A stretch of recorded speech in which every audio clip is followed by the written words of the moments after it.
경기도 연천에서 14번째 아프리카 돼지열병이 확진되면서 방역당국은 긴장감을 더 높이고 있는 가운데 전라북도는 경찰까지 투입하며 차단 방역을 강화하고 있습니다. 남원 지역에 건립된 백두대간 생태교육장은 전시관과 휴양체험시설이 마련돼 방문객들의 관심이 높은 곳입니다.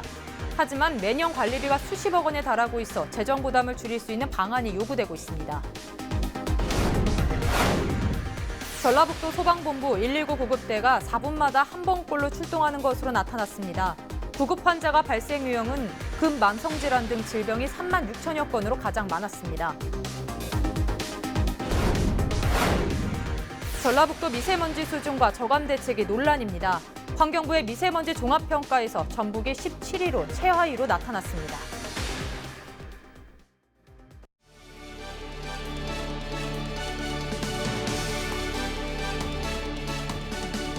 시청자 여러분 안녕하십니까? 헬로티비 뉴스 전북입니다. 첫 소식입니다. 경기도 연천에서 14번째 아프리카 돼지열병이 확진되면서 방역당국은 긴장감을 더 높이고 있는데요. 전북 지역에서는 아직 아프리카 돼지열병 확진 농장이 나오지 않은 상황입니다. 하지만 내년 2월까지 구제역과 조류인플루엔자 발생 위험이 높아지는 시기여서 전라북도는 경찰까지 투입하며 차단 방역을 강화하고 있습니다. 이진철 기자입니다. 부안군 줄포면의 한 도로입니다. 소독시설 사이로 차량이 들어서자 센서가 반응해 소독약이 분사됩니다. 운전자도 차량에서 내려 전염병 예방을 위해 대인 소독을 실시합니다. 전라북도는 아프리카 돼지열병과 구제역, AI를 막기 위해 이와 같은 거점 소독시설을 26개에서 32개로 확대해 운영하고 있습니다. 전라북도는 돼지가 136만 마리, 닭이 3,700만 마리, 소가 38만 마리로 전국에서 가축수가 많은 지역 가운데 하나입니다. 지난 9일 경기도 연천에서 14번째 확진 판정이 나온 아프리카 돼지열병과 10월부터 내년 2월까지 발생 위험이 커지는 구제역과 조류 인플루엔자로 전라북도는 방역을 강화하고 있습니다. 전라북도는 농장을 출입하는 모든 차량에 대해 거점 소독시설에서 발급하는 소독 필증을 받을 수 있도록 독려하고 있습니다. 축산 차량 이동이 많은 시간대에는 거점 소독시설별로 경찰을 투입해 축산 차량 이동 통제 등 현장 관리에 나서고 있습니다. 구제역은 소, 돼지, 염소를 백신을 접종할 계획이고요. 올해는 사육 제한을 해서 전라북도의 방역을 철저히 할 계획입니다. 아프리카 돼지열병과 함께 구제역과 조류 인플루엔자 방역 3중고에 놓인 전라북도. 지자체와 농장주 그리고 시민의 방역 차단을 위한 관심과 노력이 필요한 때입니다. 헬로티비 뉴스 이진철입니다. 남원 지역에 건립된 백두대간 생태교육장은 전시관과 휴양체험시설이 마련돼 방문객들의 발길이 이어지는 곳입니다. 하지만 해마다 관리비가 수십억 원에 달하고 있어 재정 부담을 줄일 수 있는 방안이 요구되고 있습니다. 김남호 기자가 보도합니다. 남원시 운봉읍에 위치한 백두대간 생태교육장입니다. 지난 2016년 개장한 이곳은 애벌레 특별전 등 생태교육 전시와 주민들의 휴양시설로 이용되고 있습니다. 첫때 4만 2천여 명이던 방문객 수는 2017년 5만 2천 명, 지난해 6만 6천 명으로 증가세를 보이고 있습니다. 하지만 매년 수십억 원의 관리비가 투입되고 있지만 입장료 수익은 2억 2천여만 원에 불과해 재정 부담이 늘어나고 있습니다. 수입액은 9%밖에 그치지 않습니다. 그래서 이 백두대간 생태교육장을 산림청이나 이런 곳에 기부 체납을 해서 위탁 운영을 다시 남원시가 받아서 운영할 수 있는 방안이나 아니면은 산림과 관련된 단체에다 민간 위탁을 해가지고 위탁을 해서 운영한다면은 아마 많은 예산이 절감되리라 생각을 합니다. 남원시 관계자들은 재정 부담을 줄이기 위해 중앙부처의 운영비를 일부 보조받을 수 있는 방안을 추진하겠다고 밝혔습니다. 또 체험시설과 전시 콘텐츠를 보완해 유료 관람객 증가안을 마련하겠다고 말했습니다. 국가기관에서 운영할 수 있는 방법이 없는지 산림청에 이렇게 건의를 한 바도 있습니다. 그런데 산림 치유 휴양 분야 전문가를 이렇게 저희들이 이제 채용을 해서 잘 운영될 수 있도록 그렇게 추진을 하고 있습니다.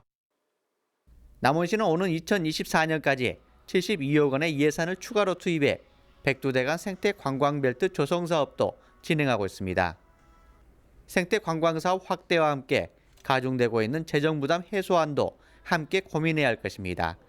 헬로티비 뉴스 김나호입니다. 전라북도 미세먼지 수준과 저감 대책이 논란입니다.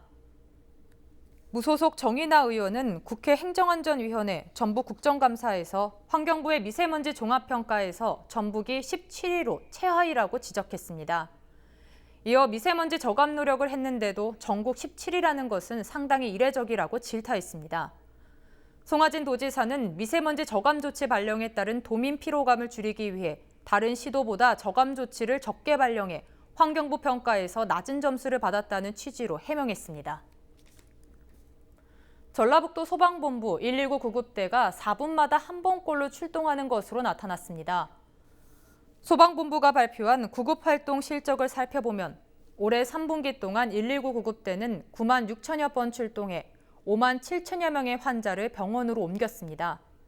구급 환자 발생 유형은 급 만성질환 등 질병이 3만 6천여 건으로 최다였고 사고 부상, 교통사고 등이 순이었습니다.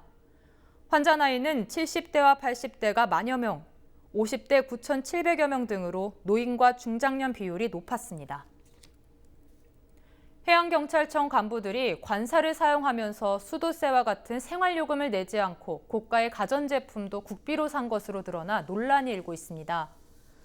국회 농림축산식품해양수산위원회 소속 김종회 의원이 해경에 제출받은 자료를 살펴보면 해경 간부들의 기초생활비를 세금으로 지급하고 있는 것으로 드러났습니다. 최근 5년 동안 간부들의 전기세와 수도세 등에 지원한 예산은 2억 4천여만 원에 달합니다. 특히 400만 원대 에어컨이나 냉장고 등 각종 집기료도 세금으로 산 것으로 드러나 빈축을 사고 있습니다.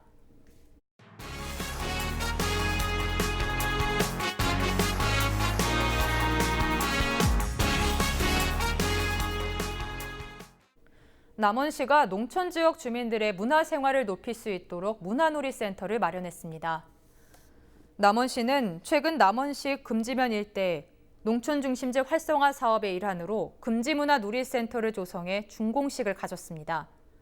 금지문화놀이센터는 지상 2층 규모로 다목적 체육관과 전자도서관 등이 마련돼 지역민들의 문화생활과 회의실로 활용될 예정입니다. 금지면 농촌 중심지 활성화 사업은 지난 2015년 농림축산식품부 공모 사업을 통해 올해까지 54억 원이 투입돼 금지문화놀이센터를 비롯한 문화산책로 등 7개 단위 사업이 추진되고 있습니다. 주민들의 생활 여건 개선을 통해서 삶의 질을 향상시키고 활력이 넘치는 금지면을 만들어 나가겠습니다. 남원시의 대표 문화관광축제인 제27회 흥부제가 11일부터 3일간 사랑의 광장 일원에서 열립니다. 올해 흥부제는 흥이 넘치는 흥부가 돌아왔다는 주제로 기념 행사와 문화체험, 부대 행사 등 21개 종목의 다양한 행사로 꾸며집니다. 남원시와 흥부제전위원회는 방문객들의 만족도를 높이기 위해 공연과 먹거리, 가족 관광을 강화했다고 밝혔습니다. 이번 저희 축제에 오시면은 11일 날 저녁 전야제를 시작으로 볼거리, 먹을거리, 즐길거리를 준비를 많이 했습니다. 순창군의 주력 산업인 전통식품 소스 분야 중국 수출이 밝아질 전망입니다. 순창군은 중국 흑룡강성 기업인협회 회장 등 관계자들이 최근 순창고추장과 소스 수입을 위해 순창고추장 민속마을을 방문했다고 밝혔습니다. 흑룡강성 기업인 방문단은 고추장 민속마을의 생산 라인을 직접 확인하고 고추장과 소스 관련 무역 상담도 진행한 것으로 알려졌습니다. 방문단은 공장형 고추장이 아닌 전통 방식 제조가 이뤄지는 순창 고추장에 높은 관심을 보였습니다. 이번 만남을 계기로 지속적인 관계를 유지해 순창 소스가 중국 시장에 원활히 유통될 수 있도록 저희 행정력을 집중해 나갈 계획입니다. 김제시는 국토교통부의 2019년 하반기 도시재생 뉴딜 사업 공모에 성산지구가 선정됐다고 밝혔습니다. 김제시는 내년부터 4년 동안 모두 143억 원을 성산지구 재생사업에 투입할 계획입니다.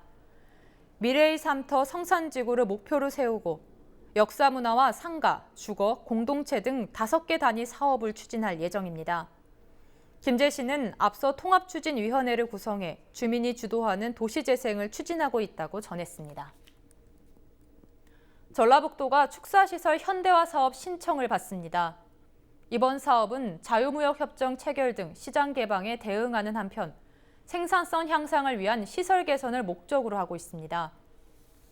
사업 신청은 오는 25일까지 신청서와 관련 서류를 시군 축산부서에 제출하면 됩니다.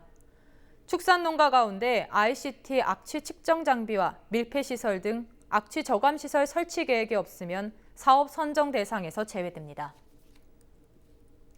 고창군이 4단법인 독립문화사업회와 함께 신제후 탄신 207주년을 기념하는 판소리 한마당 행사를 엽니다. 11일부터 사흘 동안 열리는 대한민국 판소리 한마당은 판소리 6마당을 집대성한 신제후 선생의 정신을 계승한다는 계획입니다. 첫날에는 국악 한마당 공연으로 포문을 열며 둘째 날은 조선 최초 여류 명창인 진채선의 역사를 기억하는 공연, 마지막 날은 대금명인 원장현의 공연 등이 펼쳐질 예정입니다. 정읍시가 복지사각지대를 줄이기 위해 엔젤복지 통신원 제도 운영에 나섭니다. 엔젤복지 통신원 제도는 지역 내 취약계층을 발굴하는 인적 사회복지 안전망입니다. 정읍시는 택시기사, 집배원, 검침원 등 생활업 종사자 1,004명을 엔젤복지 통신원으로 선발할 예정입니다. 사업은 선발 과정을 거친 뒤 2020년부터 본격적으로 추진됩니다.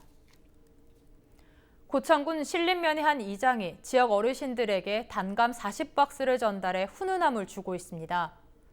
화룡마을 이판섭 이장은 식감이 아삭한 신품종인 태추 단감을 경루단과 홀몸 어르신에게 전달했습니다. 이 이장은 어려움을 겪고 있는 이웃을 위해 직접 재배한 과일로 도움을 줄 수 있어 보람을 느낀다고 전했습니다. 김제시가 이른바 숲가꾸기 페트롤 사업을 추진해 사회적 취약계층에 일자리를 제공할 계획입니다. 김제시 공원녹지과는 예산 2억 3천만 원을 투입해 숲가꾸기 페트롤과 덩굴류 제거단 등 모두 49명을 고용했다고 밝혔습니다. 이들은 산림 피해목을 제거하거나 산림 피해에 신속히 대응하는 등 12월까지 산림 관련 업무를 수행할 예정입니다.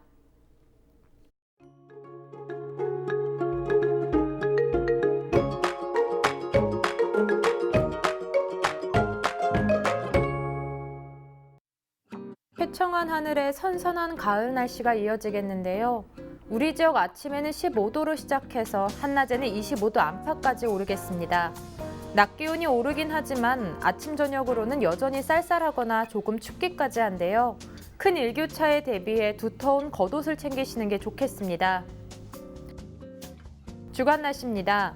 다음 주 초반에는 다시 기온이 내려가면서 날이 부쩍 추워질 것으로 전망됩니다. 바다 날씨입니다.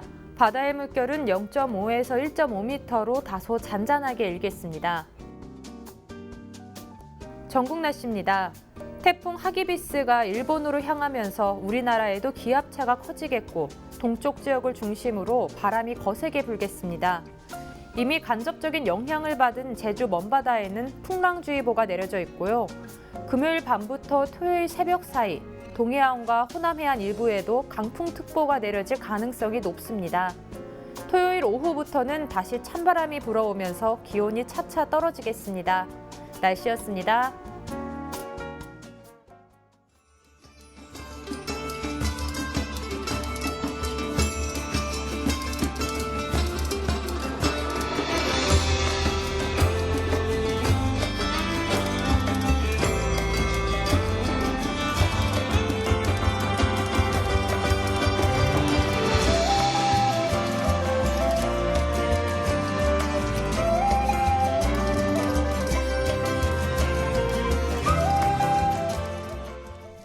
이상으로 뉴스를 마칩니다. 저희는 언제나 지역 주민 여러분 곁에 있겠습니다. 고맙습니다.